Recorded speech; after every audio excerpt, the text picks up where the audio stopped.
Doktor unvanına bugün adım atan mezunlarımıza Cerrahpaşa adını okutmak üzere Profesör Doktor Sayın Emine Elif Güzel Meydanlı hocamızı mikrofona davet ediyoruz.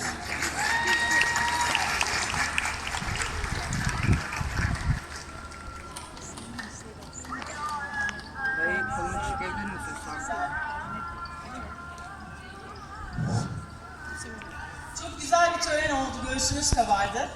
Ben de siz sevgili mezunlarımızı bir kere daha tebrik etmek istiyorum. Elbette sizleri yetiştiren aileleri ve tüm Cerrahpaşa ailesi üyelerini. Meslek hayatınız boyunca Cerrahpaşa mezunu olarak ışıl ışıl parlayacağınıza inanıyorum her birinizin. Cerrahpaşalı olmak ayrıcalıktır. Biz de şimdi bu gururu sizinle birlikte bir yemin ederek tekrar yaşayacağız. Cerrahpaşa andını birlikte okuyacağız. Annem, şimdi. Evet.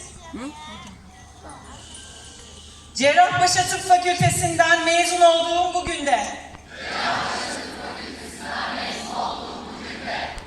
Hayatım boyunca ve her yerde.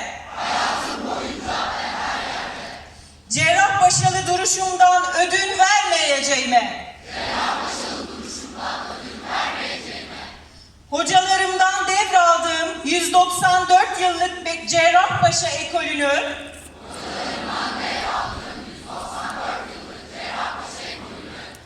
gururla taşıyacağıma ve sonraki nesillere aktaracağıma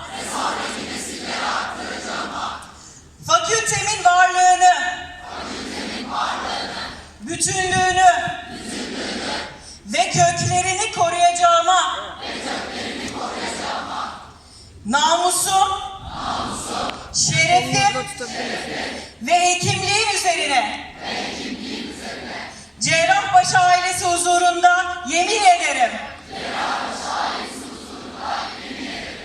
Tebrik ederim, hayırlı olsun.